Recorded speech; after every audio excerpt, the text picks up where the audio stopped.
I stared at the bank statement, reading the transaction details for the fifth time. The numbers hadn't changed. 247,623.14 transferred out of our joint savings account 3 days ago. Nearly $250,000, our entire emergency fund, the money we'd spent 12 years building together. The money meant for our daughter's college education, for the down payment on our dream home in Vermont, for the security we'd promised each other we'd always maintain. Gone. With a single transaction. Even more telling than the withdrawal was the name on the receiving account, Aurora Designs LLC. Not a company I recognized, not a business investment Richard had mentioned, not a financial institution or retirement account, but I had a suspicion, one that had been growing for months, the late nights at the office, the business trips that couldn't be postponed, the sudden passion for privacy, locking his phone, changing. Passwords on accounts. Before we jump back in, tell us where you're tuning in from, and if this story touches you, make sure you're subscribed, because tomorrow, I've saved something extra special for you. I set the bank statement on the granite kitchen island, the one Richard had insisted on during our renovation last year, claiming it was an investment in our property value. I moved to my laptop, fingers flying across the keyboard, searching for Aurora Designs LLC. It took less than 5 minutes to connect the dots. Aurora Designs was registered 6 months ago to one Aurora Winters, 28 years old, former administrative assistant at Richard's law firm, Hartman & Price, where my 45-year-old husband was now senior partner. Her Instagram was public, filled with recent photos of a renovated storefront, interior design samples, and expensive furniture pieces. Aurora Designs was apparently a high-end interior design startup, a startup funded with my family's future. I scrolled further, freeze-framing when I saw it. A selfie of Aurora in Paris 3 weeks ago. During Richard's emergency legal conference in Europe.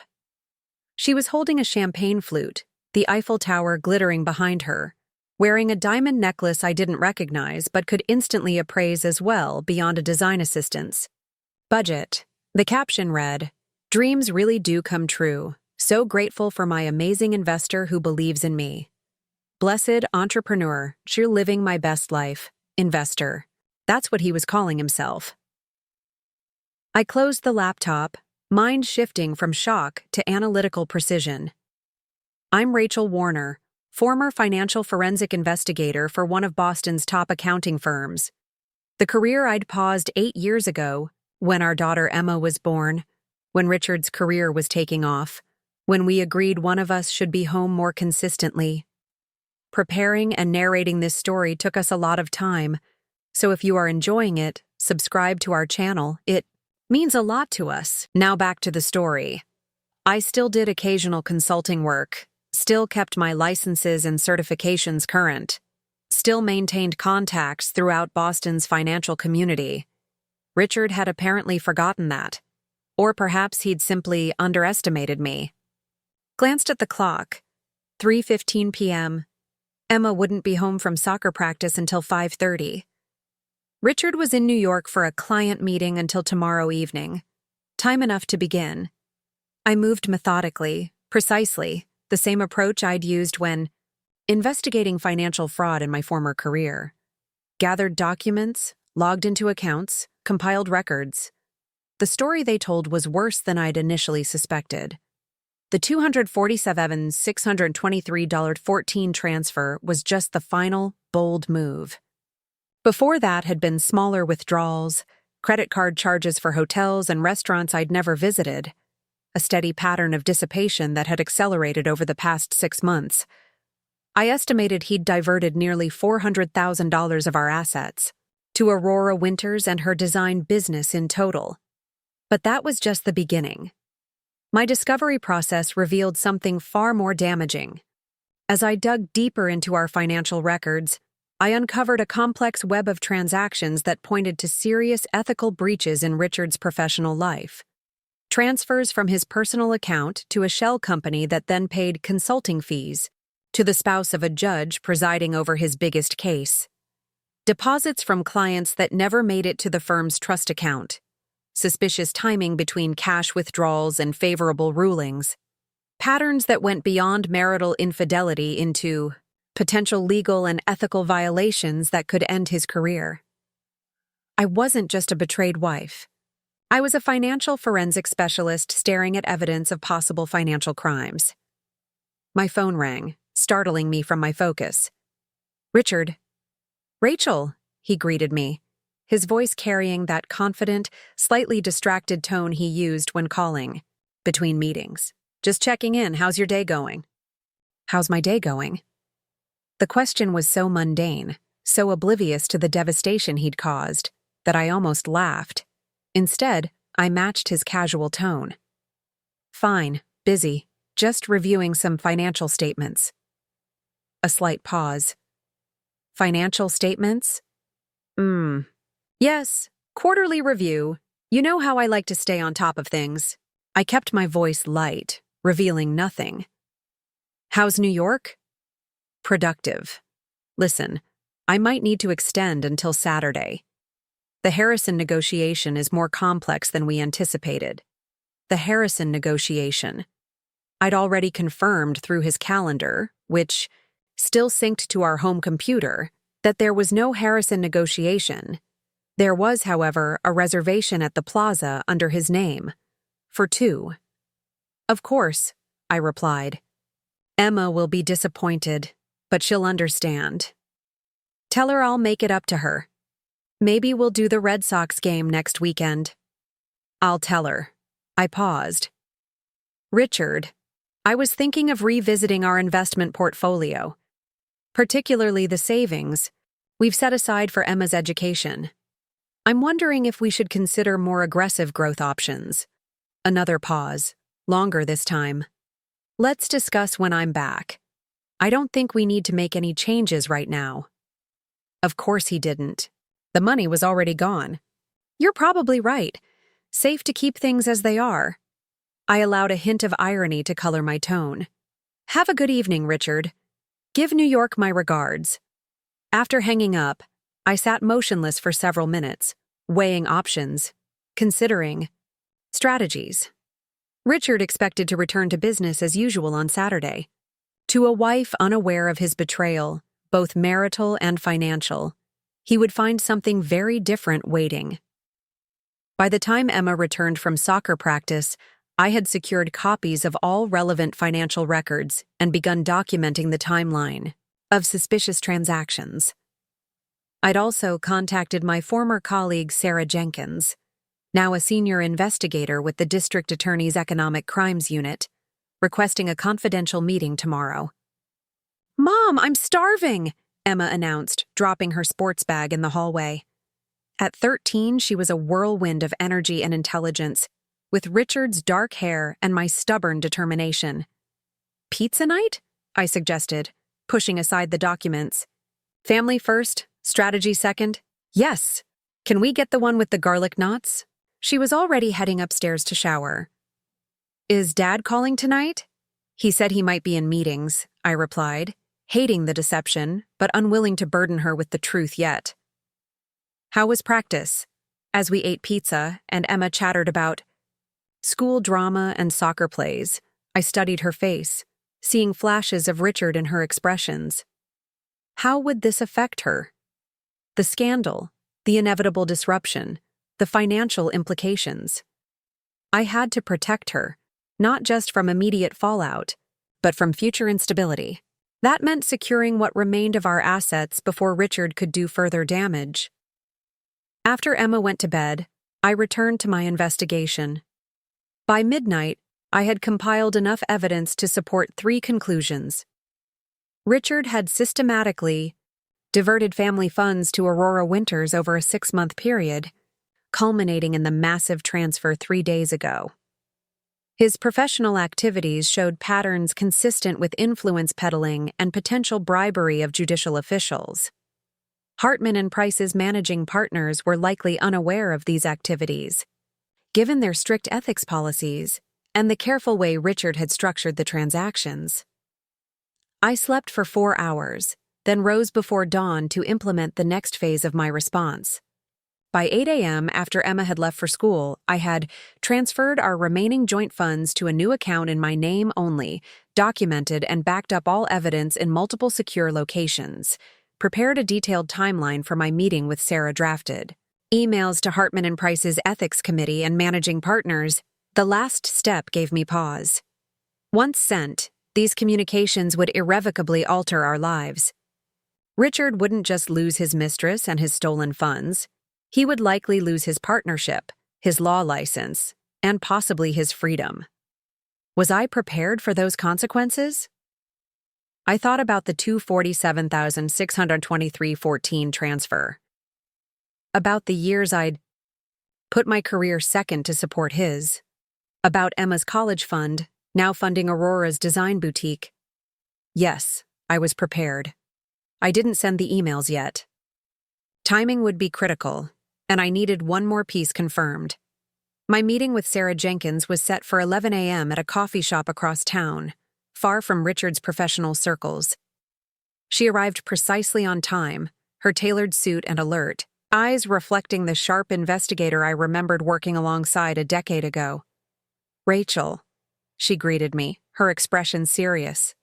"Your message sounded urgent." "It is, but also confidential. This is both personal and professional."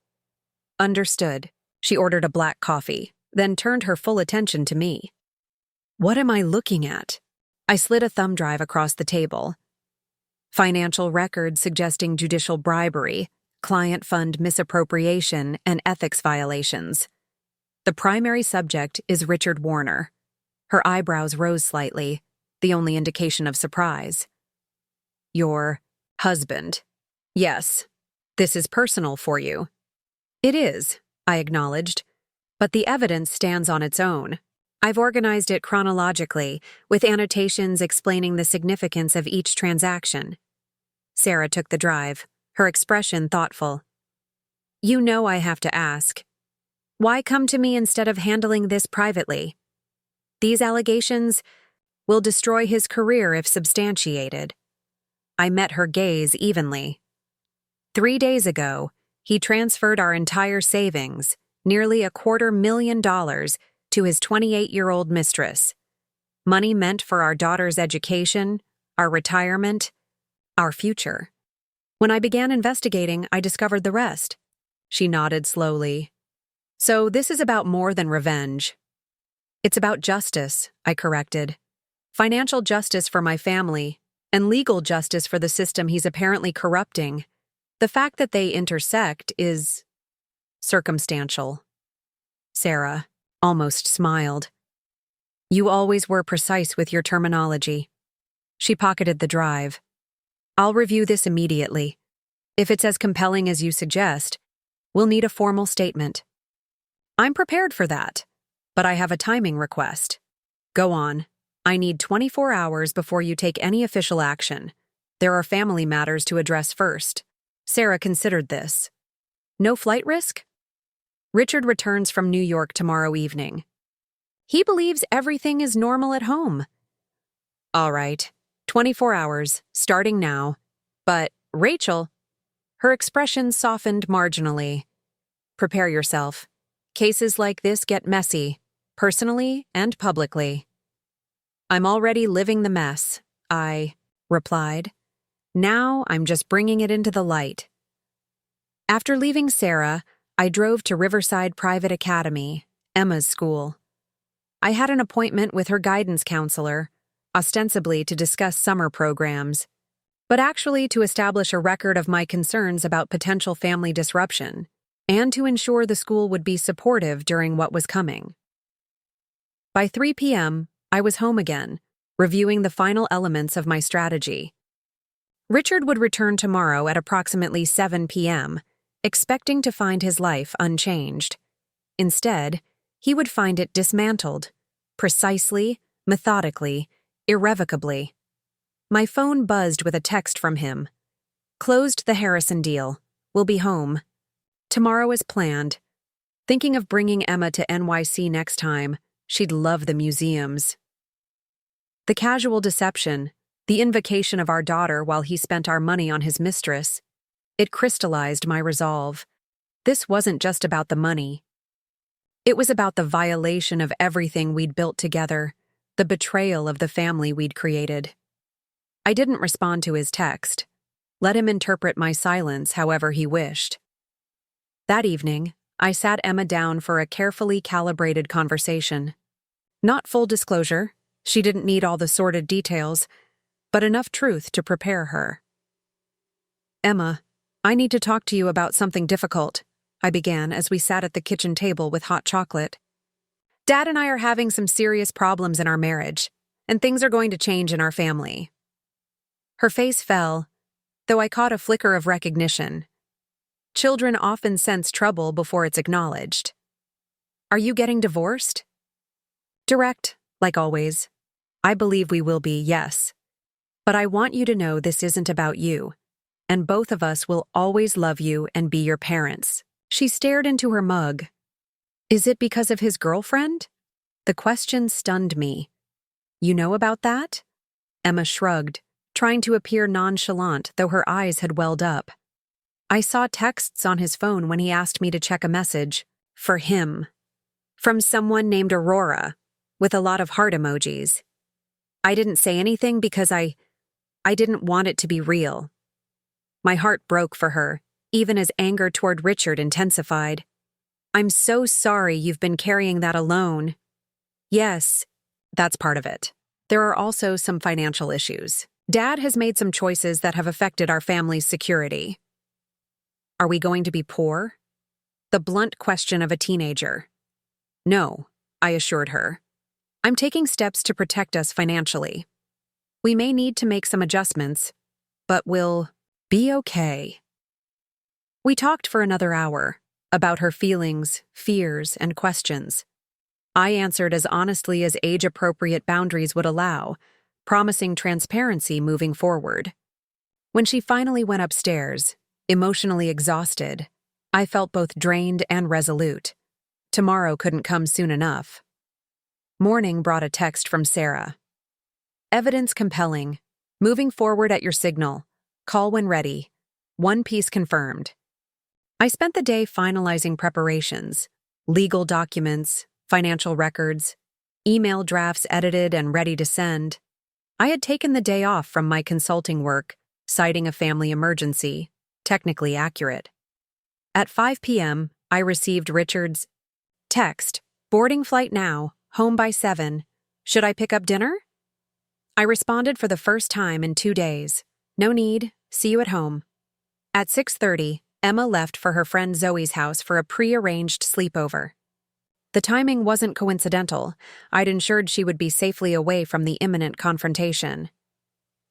At 6:55, I heard Richard's key in the lock. I sat at the kitchen island, a glass of Cabernet before me, printed documents arranged in precise stacks. The scene projected calm control rather than emotional chaos, an important psychological advantage. "Rachel?" Richard called, wheeling his suitcase into the foyer. "Where's Emma?" "At Zoe's for the night," I replied, my voice steady. "We need to talk." He appeared in the kitchen doorway, still in his travel suit, looking slightly rumpled but smiling, the confident smile that had once charmed me and now reminded me of his deception. "Can it wait until I shower? The flight was delayed and—" "No, Richard, it can't wait." I gestured to the chair across from me. "Sit down." Something in my tone registered. His smile faltered as he assessed the situation. The documents, my composed demeanor, the uncharacteristic command. "What's going on?" He remained standing, defensive posture already emerging. 3 days ago, you transferred $247,623 from our joint savings to Aurora Designs, LLC. A company registered to Aurora Winters, your 28-year-old former administrative assistant, current mistress. I maintained steady eye contact. That money represented our emergency fund, Emma's college savings, and our future security. His face performed a fascinating transformation, shock to calculation to the beginning of a plausible denial. I continued before he could speak. Don't bother denying it. I have the transfer records, the registration documents for her company, and photographic evidence of your relationship, including your recent Paris trip that mysteriously coincided with your emergency legal conference. He switched tactics, moving from denial to minimization. Rachel, I can explain. It's a business investment. Aurora has a promising concept and the return potential. Stop. My voice remained calm but carried absolute authority. The only promising concept Aurora has is separating married men from their money. But that's actually not the worst of what I've discovered. I slid the first stack of documents toward him, records of the suspicious transactions between his personal accounts and the shell company paying the judge's spouse. This is more concerning. Payments that look remarkably like judicial bribery. Transactions structured to conceal their true nature. Client funds diverted for personal use.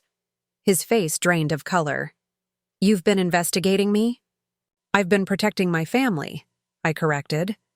Something you apparently stopped doing months ago. Richard finally sat, his confidence visibly crumbling. These are serious mischaracterizations of legitimate transactions. If you'd asked me, like, you asked me before transferring our entire savings? I interrupted. Here's what happens now. I've already secured our remaining assets in accounts you cannot access. Tomorrow, divorce papers will be filed citing financial dissipation and marital abandonment. I slid the second stack toward him, copies of the evidence I'd provided to Sarah. These documents have been shared with the district attorney's economic crimes unit. They're prepared to launch a formal investigation into your professional conduct. You can't do that. His voice had lost its authoritative resonance, replaced by something closer to panic. It would destroy my career, my reputation. You destroyed those yourself. I'm just providing the evidence. His expression hardened. This is vindictive, Rachel. Using your financial investigation skills to build a case against your own husband? The courts won't look kindly on a vengeful wife. Perhaps not, I acknowledged. But they look even less kindly on influence peddling and misappropriation of client funds. And speaking of your firm, I turned my laptop toward him, showing the drafted email to Hartman and Price's managing partners and ethics committee with all evidence attached. This goes out tonight unless we reach an agreement in the next 30 minutes. Richard stared at the screen, then at me, comprehension dawning. What do you want?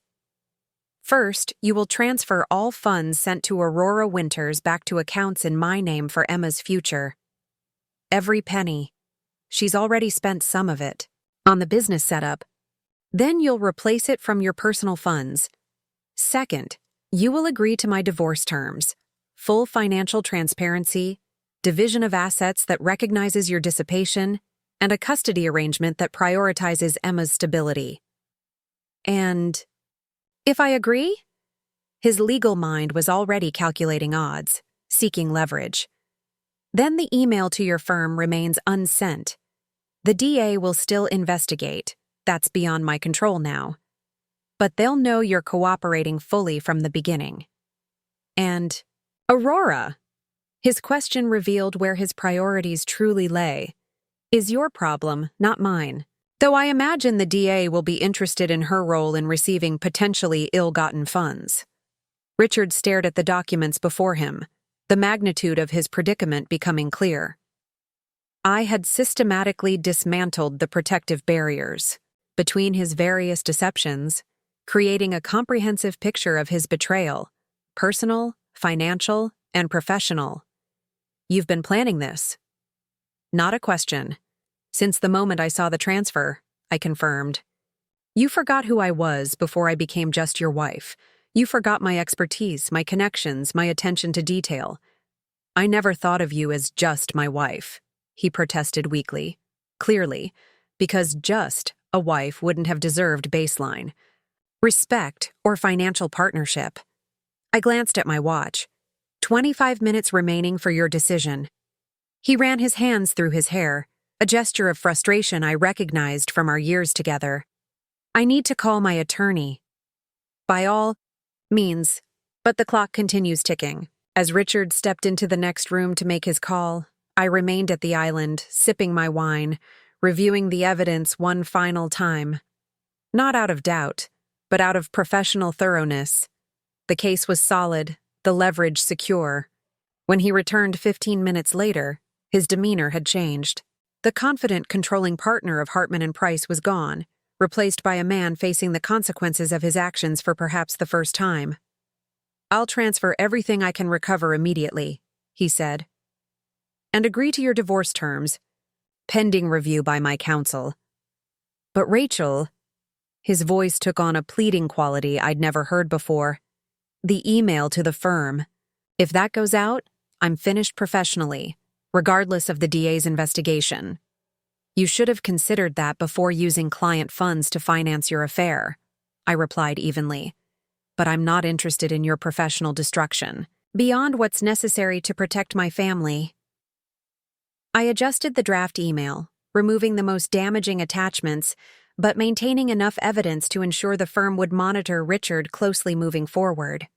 "This version goes out in 1 week. If the funds aren't returned and divorce terms aren't finalized, consider it insurance."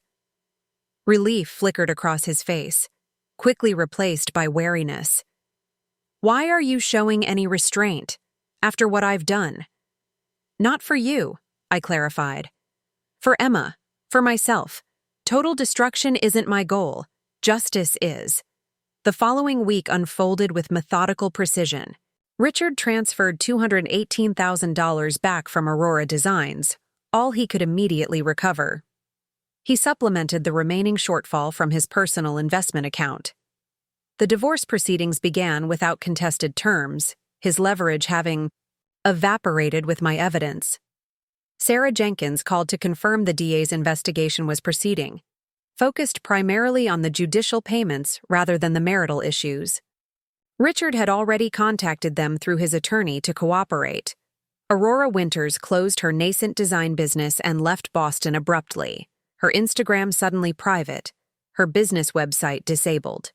Whether Richard had warned her or she'd figured it out herself remained unclear. 1 month after discovering the transfer, I sat in my new office, a renovated sunroom in the house Richard had vacated, now signing over to me as part of our settlement. I was rebuilding my financial forensic practice, already with 2 clients referred by Sarah, who appreciated my thorough work on Richard's case. My phone buzzed with a text from Emma, who was having dinner with Richard at his new apartment. "Dad, seems really sad, but he's trying. Love you, Mom," I texted back. "Love you too. Home by 9, please." My laptop showed the final accounting. Richard had lost his partnership at Hartman and Price, though they'd allowed him to remain as counsel while the investigation continued, preserving their reputation while limiting his authority. His income had dropped by 70%. His relationship with Aurora was over. His reputation in Boston legal circles severely damaged. Most importantly for me, our family's financial security had been restored. Emma's college fund was intact. The house was secure. My revived career was thriving. Richard had sent our savings to his mistress, expecting no consequences, assuming I would remain the supportive, oblivious wife he'd come to take for granted. Instead, he'd lost his partnership, his girlfriend, his reputation, his family home, and most of his income. The final tally was still being calculated, but one thing was certain. He'd lost far more than $247,623.14, and I had reclaimed far more than money. I had reclaimed my professional identity, my financial security, and my self-respect. Sometimes the best revenge isn't just recovering what was taken from you. It's remembering who you were before anyone had the power to take anything at all. Ups. Next, you've got 2 more standout stories right on your screen. If this one hit the mark, you won't want to pass these up. Just click and check them out. And don't forget to like, subscribe, and turn on the notification bell so you don't miss any upload from us.